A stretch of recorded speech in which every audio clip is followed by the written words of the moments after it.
Thanks for giving us a bit of your time this afternoon. Can we just look back on the game last week against New Zealand for a second in terms of the physicality and the mental challenge and everything, just how draining a fixture was that? Maybe not on the day, but sort of on Sunday and even Monday when you woke up. Like, how did you feel after the whole thing? Yeah, it was definitely one of the toughest games I've played in. Against a side of their quality, you really can't afford to switch off for 1 second, and the moments we did, we suffered. So mental intensity was definitely up there as high as it could be, and then physically, I'm sure you could feel it and see it. Had to be there too. So you're right, John. On Sunday it wasn't up to much. Now it was just relaxing, feet up, and then similar on Monday, recovering to try get the body right to attack the week. I think we're lucky that's an 8-day turnaround. That extra day makes a big difference. And tell me, what was it like even in the aftermath of the match on the pitch? Because, when Joey kicked that late penalty to go 9 points up, you knew it was done and dusted at that stage. But just the fact that you're beating the number one team in the world, just the atmosphere at the stadium then, and then it kind of a little bit surreal that you get a FaceTime call from the President of the United States at some ungodly hour of the morning.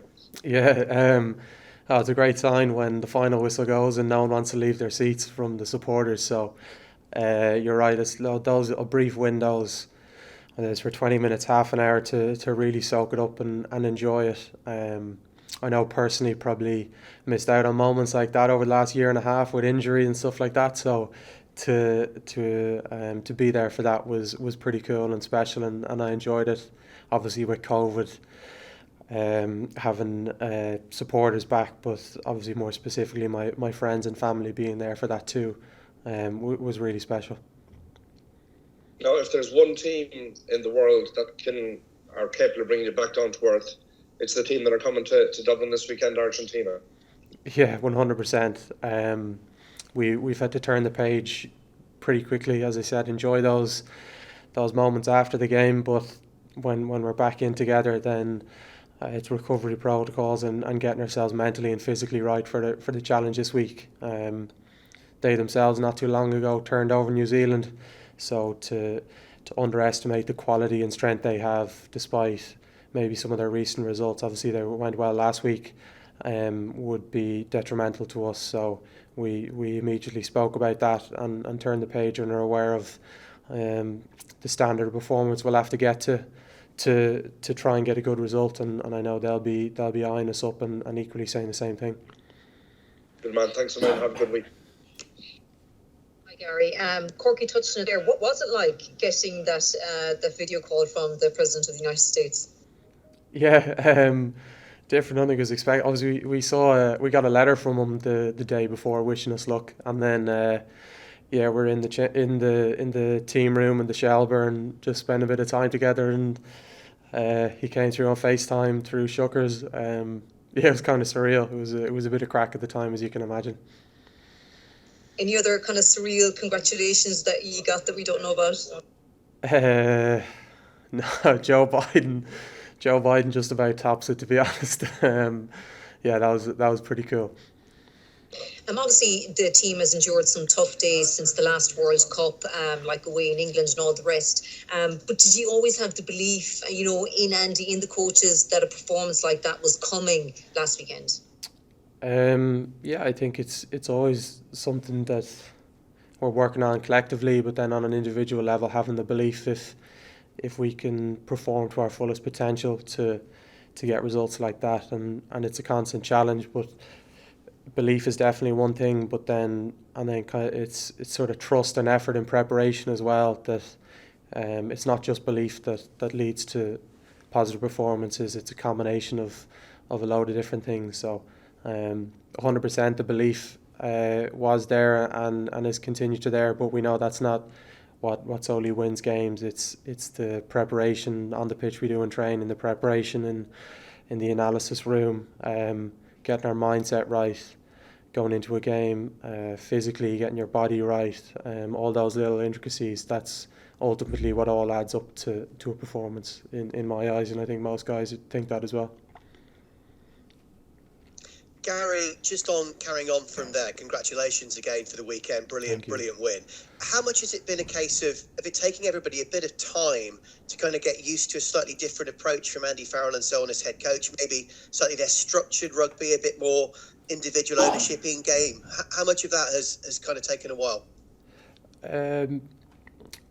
I don't know whether it's, as I said, I've kind of been in and out of camp with injury over the last year and a half, so I don't know if I'm the best barometer, but Andy's definitely challenged us to be better in both our phase attack and then our set piece attack too, and to no matter where you are in the pitch, you have an influence on the game, and to be connected to the shape that's been played as well as being connected to the ball.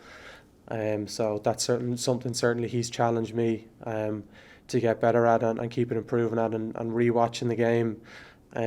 He's challenged all of us to improve again. I know the result was positive, but when you look through the fine details of the game, there's still loads of moments that were missed from us, and opportunities to improve. So that's kind of the motivation going forward.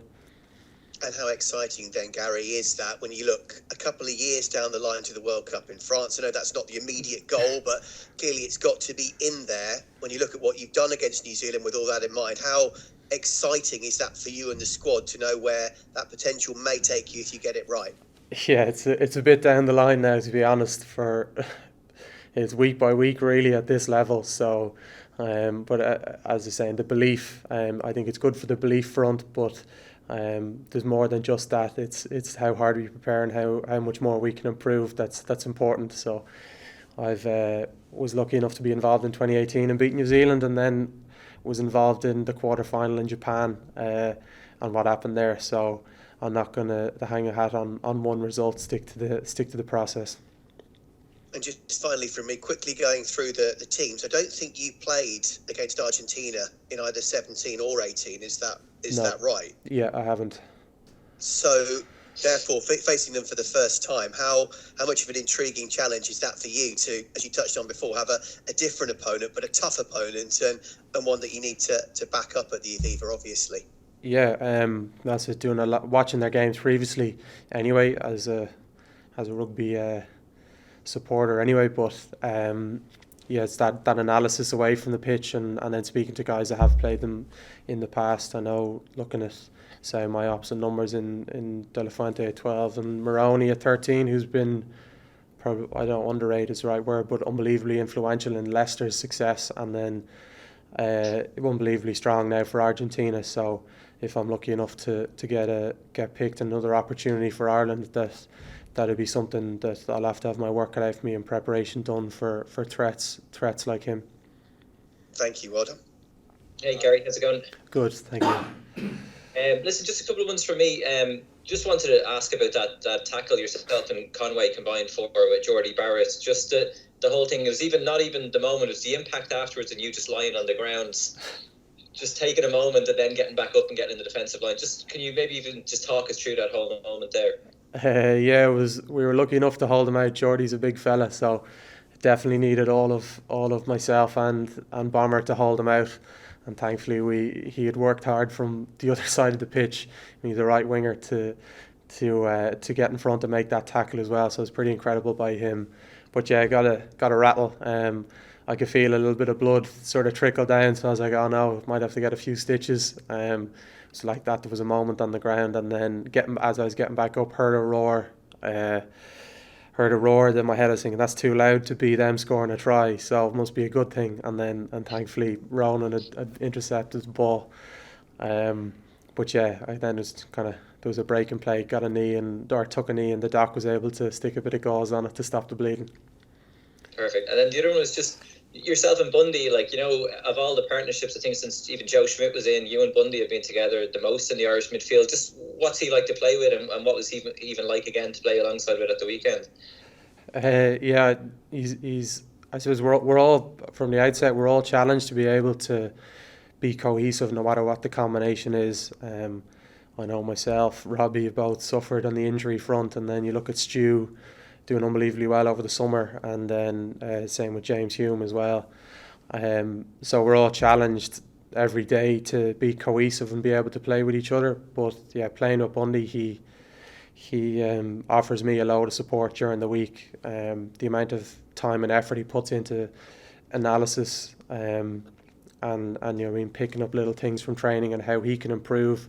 He's always trying to get better himself, but then challenging me as well, on that front as well. So I enjoy obviously playing him with him out there. He gets gain line maybe a little bit better than I do when there's a bit of traffic. He has that ability, but then you see as well he has that outside break and can put guys into space. So I'm trying to continue to learn off him as much as possible. But yeah, he's been helping me loads. As I haven't been out of the squad a couple of times as well. It's nice having him supporting me. Perfect. Cheers. Thank you. For one more, Michael, finish up with you.